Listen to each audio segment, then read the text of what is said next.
Arte na cidade. A arte e a cultura envolvem nossa humanidade. Ajudam a criar o caráter e o clima da cidade que vivemos. Na região do Alto Tietê não é diferente. 4 artistas de 4 cidades contando sua realidade de como é viver da arte.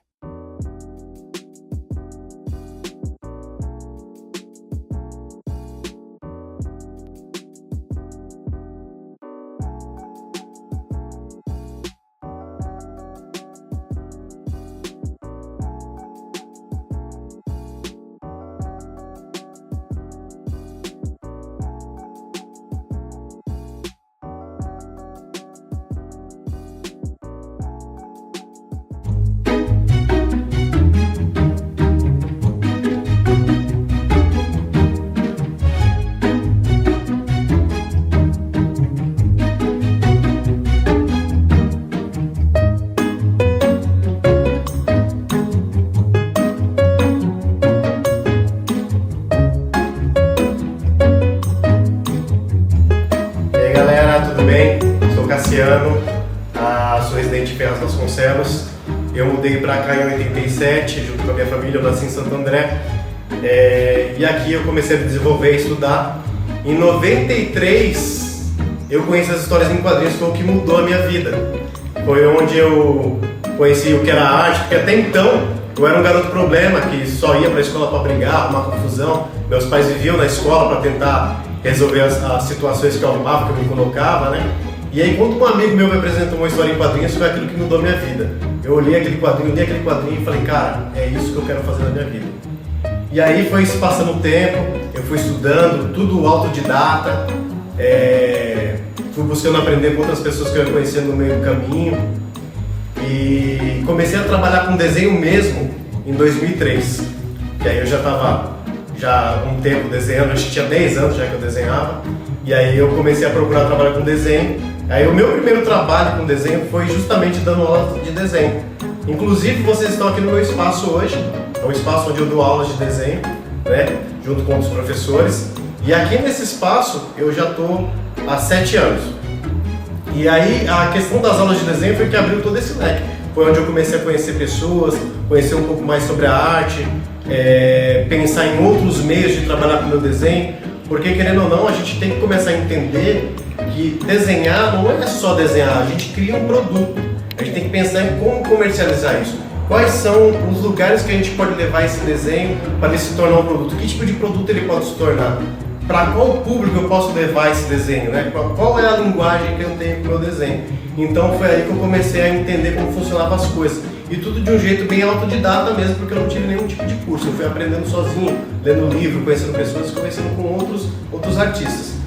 E aí eu comecei a trabalhar com o quê? Depois de dar aulas, eu comecei a trabalhar com ilustração. Foi quando eu comecei a trabalhar com editoras, depois eu comecei a trabalhar com caricaturas, né, lance de humor, tirinhas. Cheguei a trabalhar no Jornal do Alto Tietê, Diário do Alto Tietê e no Mogi News. Trabalhei no Diário de Suzano fazendo caricaturas. Eu trabalhei numa empresa de caricaturas que tinha ali no Shopping Tatuapé, eu trabalhei com ele durante 10 anos. Em editoras, eu fazendo ilustração, trabalhei na DCL, na Emará, na Moderna, na Editora Leia, Editora SM. Então eu fiz muitos trabalhos, né? E o que me motivou mesmo a fazer desenhos foi histórias em quadrinhos. Sempre foi um sonho fazer histórias em quadrinhos. E foi uma coisa que demorou um pouquinho, porque como eu era autodidata, tinha coisas que eu achava que eu não sabia, né, fazer.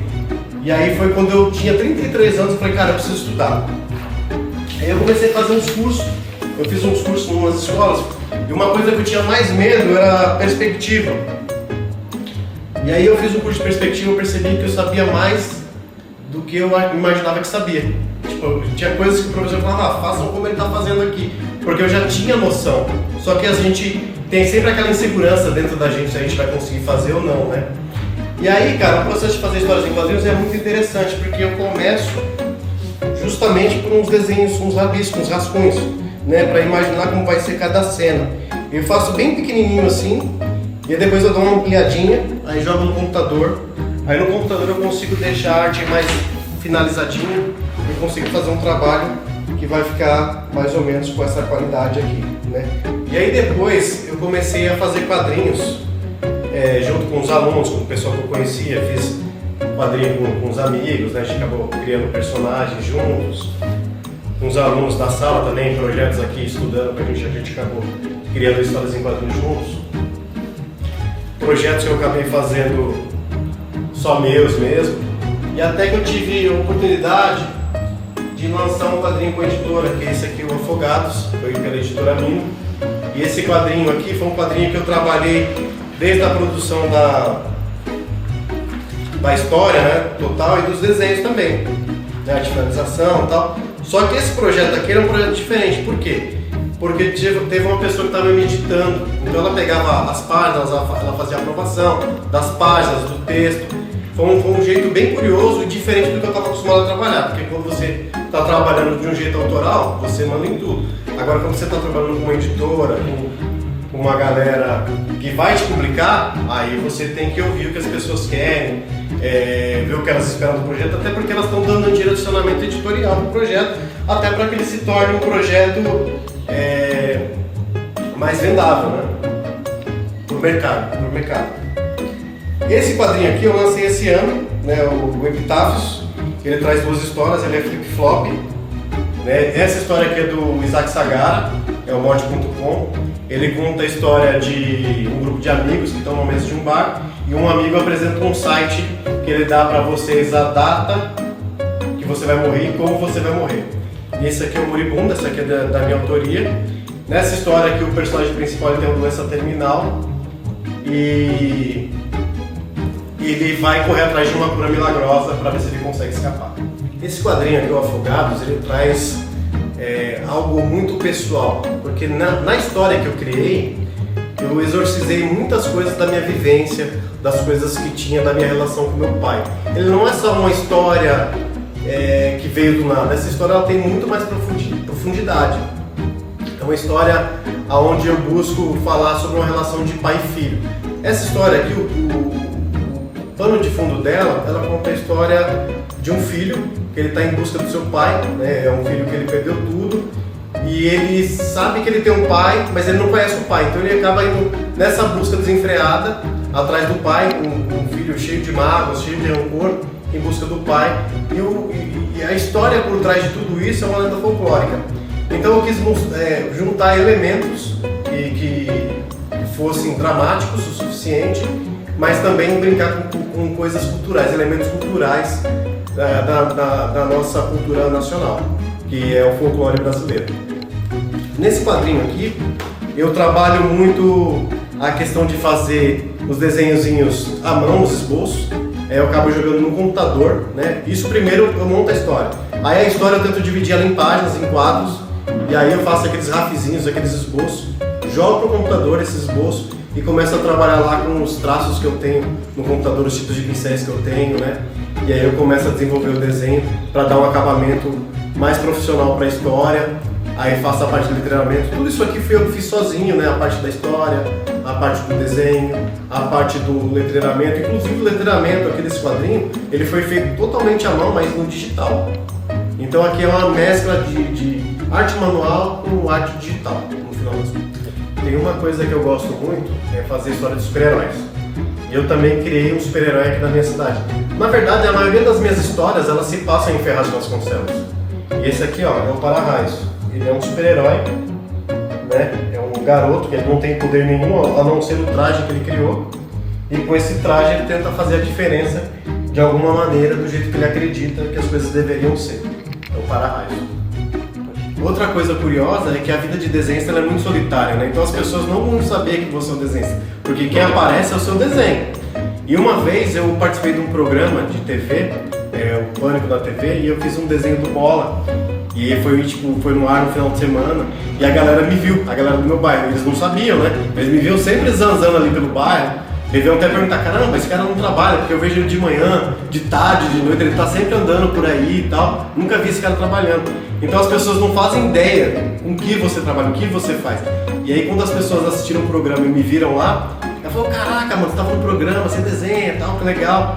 Então é interessante esse lance de você fazer as outras pessoas acreditarem em você, acreditar também no teu sonho. Então, tipo, a primeira pessoa tem que ser você a acreditar no seu sonho. E ir pra cima e mostrar seu trabalho. Também não adianta você ficar com seu trabalho guardado. Você tem que pegar seu trabalho e sair batendo porta. E outra coisa também que é importante, você saber pra quem que é o seu trabalho, pra que que é o seu trabalho, quem que é o público-alvo disso. Você precisa também ter esse pensamento para você pensar para onde o seu produto vai, no final das contas.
Opa, tudo bom? Então, prazer, sou Lucas Valverde, moro aqui em Poá, sou nascido de Itaquera, artista de rua, multi-habilidade e circense, e também do artesanato, faço parte do coletivo Revitalize, vim de uma trajetória desde novinho, aos 14 anos, hoje com 27, em novembro, logo. Eu tenho vivido da arte, tenho sido palhaço, perna de pau, malabarista, hidrofagista, corda bamba, monociclista. Então é uma área assim onde eu me entreguei, me joguei, vivo disso, sou isso, e é uma coisa que eu amo, faço com prazer e não me vejo fazendo outras coisas. E assim eu vou seguindo desse jeito, com o coletivo cada vez aumentando também, comigo, com o Gilson, com outros participantes como a Sibeli, como o Delcimar.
Tudo bom, Marcelinho? Como você?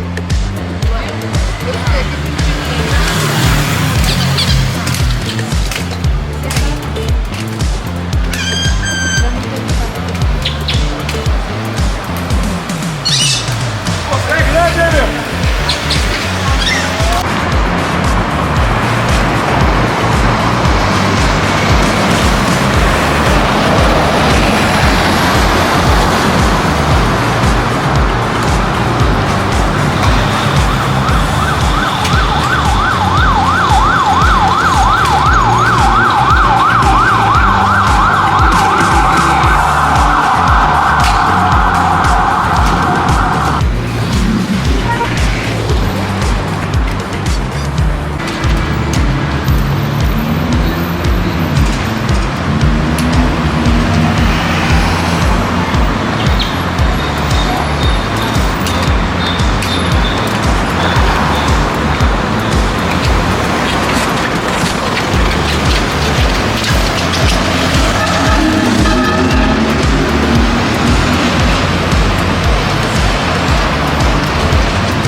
Daqui você vai pra onde?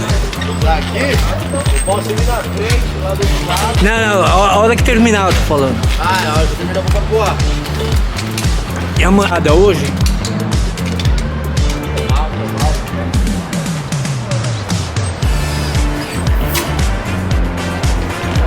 E a manhada?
Aproveitar férias. Pode levar. Olha, chegando, cheio de elegância, tudo bom, chefe? Você sabe do teto.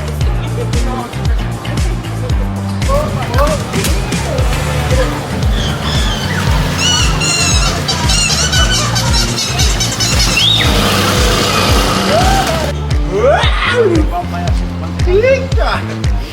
Olha, ó, pra vocês aqui, ó.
Olha, eu acho que Itaquá é uma cidade muito potente em todos os âmbitos, seja cultural, seja em questões industriais. É uma cidade que ela é muito vasta e ela é muito potente e ela tem uma puta de uma potência assim para poder ser uma das cidades mais bem desenvolvidas. O que falta no meu ver assim é um pouco mais de atenção, um pouco mais de uma administração mais sensível e mais sutil, principalmente a parte da cultura.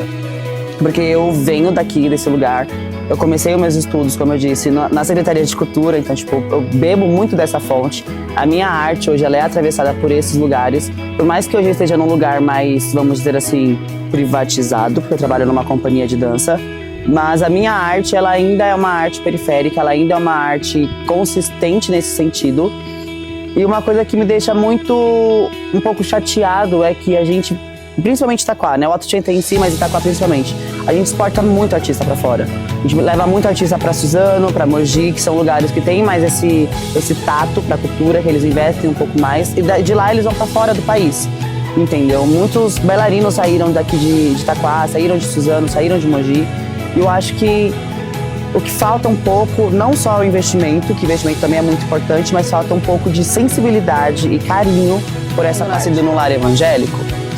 A minha mãe, ela sempre ensinou muita gente a respeitar tudo e a todos, independente do que você faz, independente do que você seja. Por mais que hoje em dia ela tenha mudado um pouco essa cabeça, mas enfim, ela ensinou a gente a ser assim. E desde pequena eu sempre tive muita curiosidade sobre candomblé, sobre umbanda, eu sempre quis muito conhecer um terreiro, um barracão. Porém, eu era evangélico, né? Então, ao mesmo tempo que eu tinha essa vontade, automaticamente vinha algo dentro da cabeça que falava que não pode, é demônio, enfim, etc e tal. Que é um costume cristão, né? Eurocêntrico, vamos ser sinceros. Mas aí, quando eu tava com 18 anos, eu saí da igreja por um motivo que não foi nada, por exemplo, não aconteceu briga, não aconteceu discriminação, não aconteceu nada do gênero. Foi porque eu mudei de endereço e era muito longe pra eu poder ir até a igreja. E eu parei de ir. E nesse meio tempo, na escola que eu estava, que era arte e dança, o Fran, meu professor, ele estava começando a montar o balé chamado Ancestralidade Ebi, que era uma coreografia que depois virou um espetáculo da companhia dele, que é a Companhia Brasileira de Teatro Musical. E dentro desse balé que ele montou pra gente, na arte e dança, ele deu para cada bailarino um orixá que a gente iria representar, e a gente tinha que fazer toda uma pesquisa sobre esse orixá. E o meu orixá foi Logum Edé. Bom, de referência de artista aqui na cidade, tem muitos, são muitos.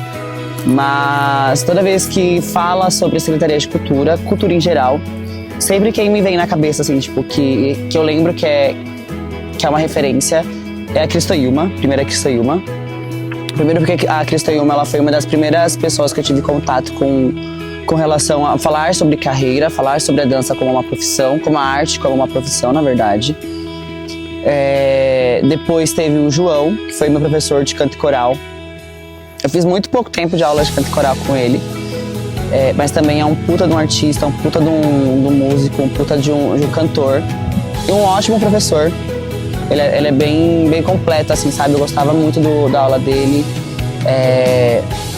Tem a Elisângela, eu acho que é Elisângela o nome dela, ela é do teatro. Ela fez vários trabalhos incríveis aqui na cidade. Um deles que ficou muito conhecido na época foi Eros e Psique, que quem fez o Eros foi o Lucas Mariano, que é daqui da cidade também. Ele estudou comigo em Suzano, na arte dança. Hoje em dia ele é um puta de um ator muito bom. Ele tem contato direto com a Cláudia Raia, que é a ídola dele, né? Ele ama a Cláudia Raia. Ele é um puta de um professor de jazz, um puta de um professor de teatro também, um puta de um artista, no modo geral, vamos dizer assim.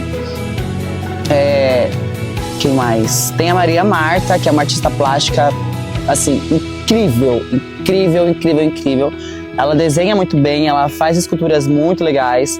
Eu lembro que quando eu dancei o Quebra-Nozes, que foi o primeiro balé de repertório completo que a gente dançou na cidade, foi sob a direção da Marta Duarte, que hoje ela é professora na Secretaria de Cultura também ainda. Ela foi professora na minha época, aí ela saiu, ficou um tempo fora e voltou agora também pra cultura. Tudo isso define um bailarino, é um conjunto, sabe? Não tem como dizer pra você que o bailarino ele vai ser definido só porque ele tem um bom pé, só porque ele tem um bom andeoro, porque ele tem perna alta, porque ele gira muito. O que define um bailarino é justamente o conjunto de tudo isso, sabe? Porque a gente costuma falar muito isso. Tem bailarinos que são os preferidos de Deus, que a gente fala assim, porque eles já nascem com um puta de um pé trabalhado, já nascem com uma perna, uma flexibilidade muito natural, que seria a frouxidão ligamentar, que é incrível ter uma perna 180, é incrível ter um andeorzão, mas você vai ver ele dançando, ele não tem o artístico, sabe? Ele é um bailarino frio, e aí não tem graça. Eu prefiro 1000 vezes assistir um bailarino que ele tem uma perna mais 90 graus, que é uma perna mais baixa, que a gente diz. Tem um pé que é igual ao meu, um exemplo que não estica tanto, mas ele tem uma... Eu não sou o padrão. É que o padrão do balé estético é um padrão muito impossível, entre aspas, de se alcançar. Para homem acaba sendo um pouco mais fácil, porque o homem ele não precisa ter uma flexibilidade absurda, ele não precisa ser tão magro quanto a menina. Faz diferença? Faz muita diferença. Mas o que é exigido do homem é o oposto. Ele precisa ter um pouco mais de força, ele precisa ter tônus muscular, ele precisa saber manusear o próprio corpo, ele precisa saber manipular o corpo da menina que ele está dançando. Seja com a menina ou seja com o menino também, porque às vezes a gente vai dançar um duo masculino, um exemplo. E tem que saber trabalhar com o corpo masculino e com o corpo feminino também. Então, essa é um pouco mais fácil para o homem. Para a mulher é uma pressão estética completamente absurda, entendeu? A questão da magreza, igual eu já mencionei, a questão da aparência tem que estar sempre bonita e tal, longelínea, pernas muito mais altas do que a perna de um homem, entendeu? É muito complicado, mas entra em um outro lugar, pra mim. O artista, ele, principalmente o bailarino, ele consegue fazer com que o público receba a informação que ele quer passar. Não necessariamente que ele está sentindo, entendeu? Ou que ele está passando no momento. Um artista, seja ele da dança ou do teatro, ele precisa entrar em um certo tipo de personagem quando ele está em cena para poder fazer o público se convencer do que ele está fazendo, entendeu? Às vezes a gente vai dançar um trabalho que ele é super alegre, super autêntico, quando na verdade a gente está passando por um luto e a plateia não pode perceber que a gente está num luto, entendeu? Às vezes a gente vai estar super feliz, dançando um trabalho super melancólico, super pesado, e a gente tem que passar essa informação do trabalho pesado, do trabalho melancólico, entendeu? Que beira a depressão, vamos dizer assim. Um exemplo, se for dançar Romeu e Julieta, o balé de Romeu e Julieta, ele é um balé super pesado, e se eu tiver um momento alegre da minha vida, eu não posso deixar com que essa alegria transpareça em cena. Quando eu estiver na cena em que Romeu e Julieta se matam, um exemplo, entende? Então tem muito isso. O bailarino ele vem muito desse lugar, o artista, né?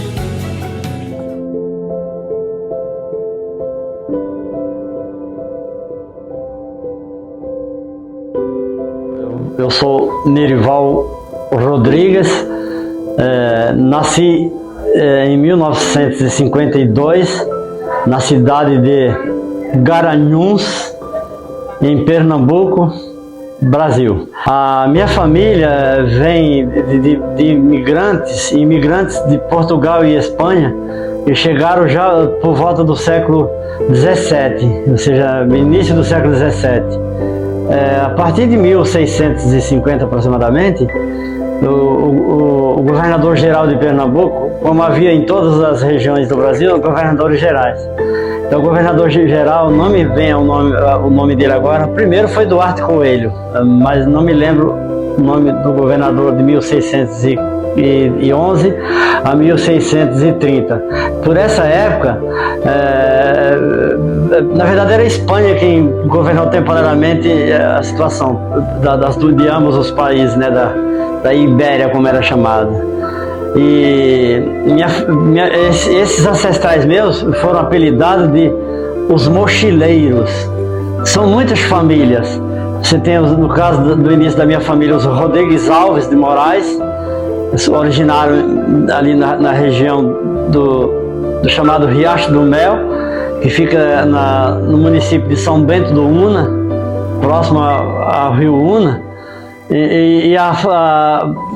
Entre outros parentes assim, ilustres que surgiram, estão a família dos Hermílio de Moraes, também são parentes dos Rodrigues Alves de Moraes, e os Tavares, os Pereira, no caso da minha mãe é Pereira da Silva, ela nasceu em Bom Conselho, meu pai nasceu em São Bento do Una, e eu nasci em Garanhuns. Os demais irmãos, cada um nasceu em regiões diferentes. Mas o interessante é que ao falar de mim, eu não posso falar do jovem filho de capataz de fazenda, né, agricultor, o seu José Rodrigues da Silva. Foram 3 fazendas, uma em Garanhuns, ao sul de Garanhuns, próximo a Minador de Negrão. Minador de Negrão já fica dentro de Alagoas, na fronteira, onde eu fui batizado ali com o nome de Nerival Rodrigues por minha madrinha Geni Pereira Neri, madrinha e tia, e ela queria ficar comigo, me deu esse nome tirado da língua sírio-fenício-aramaica, que significa, no original, como na Finlândia, por exemplo, significa gerador de energia elétrica. E a madrinha Geni falou: você vai ser um cara muito enérgico. Parece que ela sabia da origem do nome. Eu sempre fui, desde os 6 anos de idade, eu me lembro dos campos brancos de algodão, até uma música do Elomar Figueira de Melo, chamada Campo Branco, que fala desses povos, né, dessas diásporas dos povos semitas, do qual eu sou oriundo, e eu me inspirei muito nessas cenas de plantios, não é, de algodão, de milho, de feijão, sabe, de café.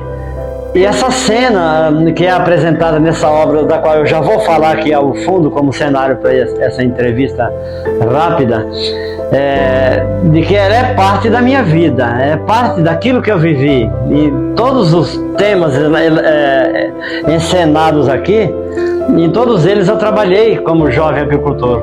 Ou seja, dos 6 anos aos 16 anos foram 10 anos de luta, migrando de uma região após outra. E o meu pai sempre foi administrador de fazenda. Eu me lembro de estar no meio de um mutirão, uma ocasião com 9 anos, trabalhando ali, no meio de uma fazenda em Major Isidoro, Alagoas, onde meu pai viveu na fazenda dos Amaral. E primeiramente foi a fazenda dos Branco de Melo, lá em Pernambuco, Dr. Zito ou Aldezito Branco de Melo. E ali eu nasci, na fazenda que ficava próxima à fronteira com Alagoas, ao sul no município de Garanhuns. E eu me tenho muitas recordações boas. Então, para pintar uma obra como essa, eu não preciso de porque alguém me deu uma fotografia de como é um cafezal, de como é um algodoal, porque tudo isso aqui foi vivido. Eu me lembro que a última fazenda onde eu trabalhei foi lá em Auriflama, interior de Pernambuco. Eu não vou citar todos os detalhes dos locais onde eu vivi, Trabalhei numa fazenda que tinha alambique de óleo de mamona e óleo de hortelã, que era usado na época para turbinas de aviões jumbos. Tanto o óleo de hortelã na época, quando não havia petróleo em abundância nos anos 50, a Petrobras nem sequer existia ainda quando eu nasci, entendeu?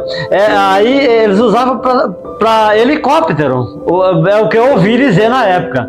O óleo, olha que interessante, e nessa fazenda, eu me lembro do alambique, a prensa do alambique, eu estava ali por perto, 8 anos, 9 anos, eu me lembro de estar vendo a prensa do alambique, do óleo, tanto do óleo de soja, do óleo de hortelã como o óleo de mamona.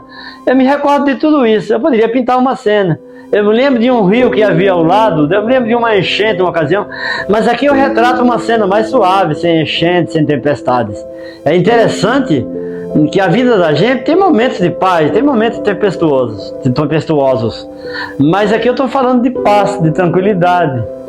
É uma obra que eu estou fazendo para uma empresária estrangeira, né, de origem coreana, não posso citar o nome agora por causa de confidências, né, pessoais, mas são mais de 10 mil obras pintadas na minha carreira de 56 anos até agora. A primeira obra que eu pintei em tinta a óleo foi em 1968, já chegado aqui. Eu estava morando em Suzano, cidade vizinha, onde eu vivi de 1968 a 1982. Trabalhei inicialmente na IBM do Brasil, na Rua Araújo, ali no centro de São Paulo, na Vila Buarque, por 3 anos. Até que um certo dia eu conheci um apresentador de rádio chamado Hélio Ribeiro, o nome artístico, é claro, não posso citar o nome dele original, que é da família Magnoli, né, italianos, mas ele trabalhava na Rádio Bandeirantes, e assim minha carreira principiou, ali na Feira de Arte da Praça da República.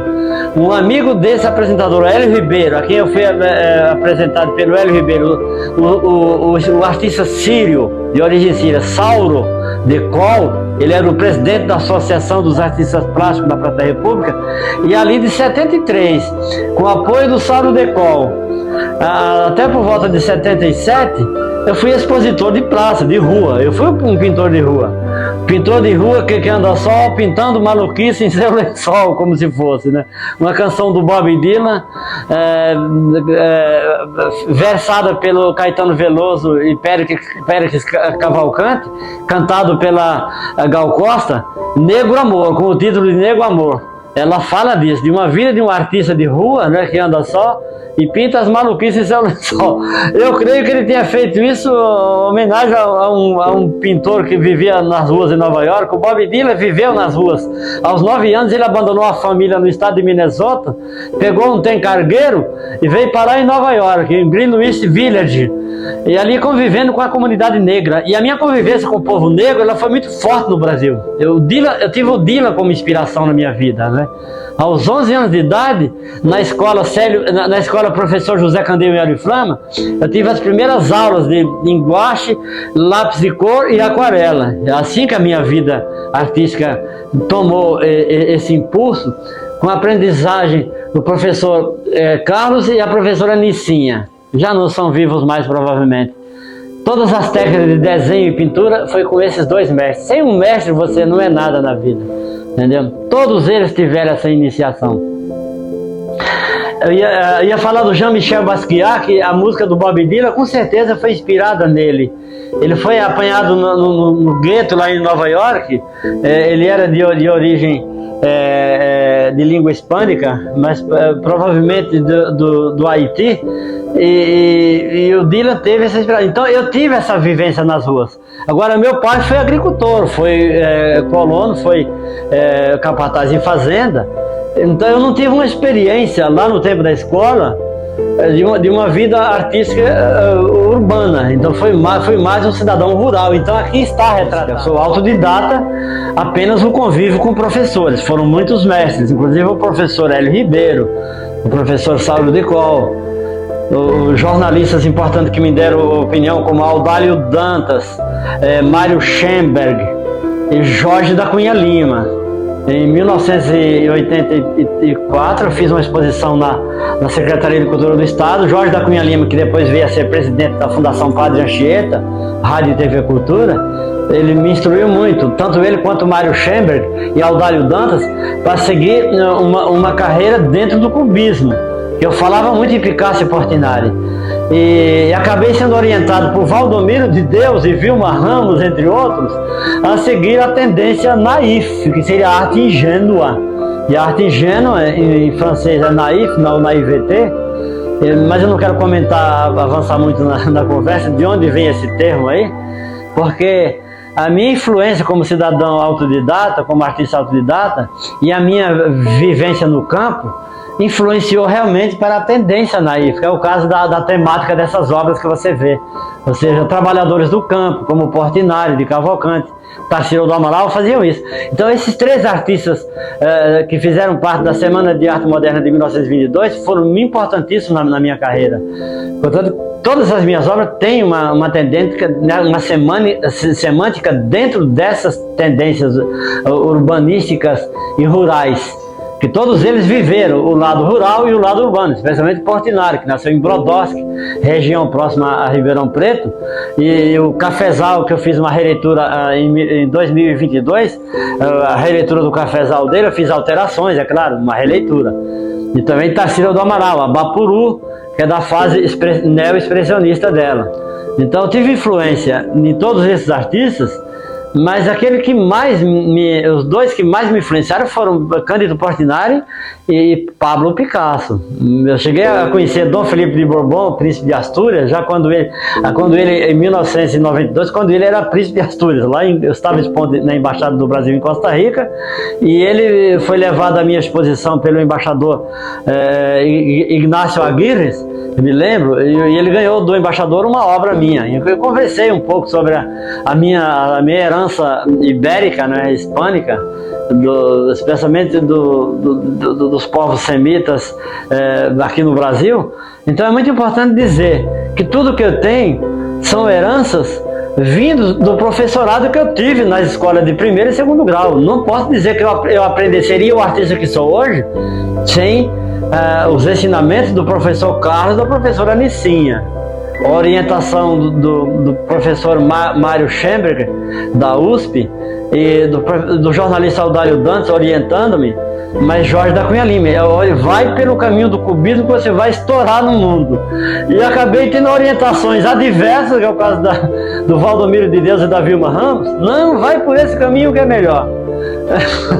Fiz muito sucesso, vendi mais de 10 mil obras até agora em 54 anos de carreira, mas sinto-me um frustrado. Eu queria seguir a carreira do cubismo, sabe, do neocubismo, né, como poderia se chamar, sem renunciar à herança acadêmica não universitária, mas do curso primário, do curso secundário e do curso terciário, que seria o correspondente ao colegial, como chamamos, né, como chamávamos na época. Então foram 12 anos de estudos, estudei no Colégio Santa Mônica aqui em Mogi das Cruzes para completar esse ensino, mas como autodidata eu tenho que dizer, o meu trabalho tem ainda o que aprender dele, porque nunca você é um artista, nem Picasso falava isso, sou um artista completo, sei tudo, nem tudo você termina a carreira aprendendo tudo. Eu queria saber também, Nerival, pois não. Seus trabalhos estão expostos, né, pelo mundo. Tenho muitas obras no Japão, chega perto de 600 obras em acervo particular. No caso do senhor Takahashi, que era diretor financeiro da NSK no Japão, ele veio visitar a fábrica aqui, e na época o ex-funcionário Tsuneo Fukumaro o trouxe no meu ateliê. Eu morava numa chácara aqui em Mogi das Cruzes, na Vila Moraes. O senhor Takahashi encomendou 26 obras com temática de frutas brasileiras. Eu tenho muitas obras na Europa, em especial na Alemanha, ex-diretores e funcionários da Hux, da Siemens, da Mercedes-Benz. Vendi muitas obras para diretores de empresas alemãs. E em segundo lugar, tem muitas obras também no Japão, até na Ásia, eu tenho na Indonésia, além do Japão, agora fazendo uma obra para uma senhora coreana, e mas é resultado de toda uma vivência, né, com todas essas colônias. Aqui em Mogi das Cruzes, o povo chinês primeiramente pisou em território mogiano, por isso que havia um antigo bairro chamado bairro de Xangai, entendeu? Ainda no tempo que Dom João VI estava saindo do Brasil, voltando para Portugal, na temporada de Dom Pedro, no final do reinado de Dom João, os primeiros chineses vieram para cá. Então essa relação com esses povos aqui em Mogi das Cruzes, em São Paulo, foram muito importantes, foram os maiores compradores de minha obra. Depois americanos, né, judeus, né, de todos os países do mundo, inclusive em Israel, eu tive um marchand que levou algumas obras minhas, levou catálogo traduzido em hebreu, né, em hebraico. Não vou citar o nome dele aqui por questão confidencial, mas a família Pfeffer ajudou-me muito. Eu trabalhei na Companhia Suzano na IBM de 1970 a 73, na NSK Rolamentos de Suzano de 74 a 77, de 77 a 82 na Companhia Suzano de Papel e Celulose. Essa convivência foi muito importante. Dentro dessas empresas encontrei os maiores clientes colecionadores das minhas obras inicialmente. Então é muito importante você setorizar as suas fases da vida. Na minha fase rural, eu pouco vendia, eu mais doei obra do que vendi no interior de São Paulo, ainda menino, né? Então foram feitas várias doações. E a experiência é muito válida, como você convive com gente de todos os setores, sejam urbanos ou rurais, periféricos inclusive. A minha experiência nas periferias de São Paulo, de Mogi das Cruzes e Suzano foram muito importantes. Então você tem que ter como base a sua convivência pessoal. Isso foi na vida de Portinari, na vida de Picasso, na vida de Jean-Michel Basquiat.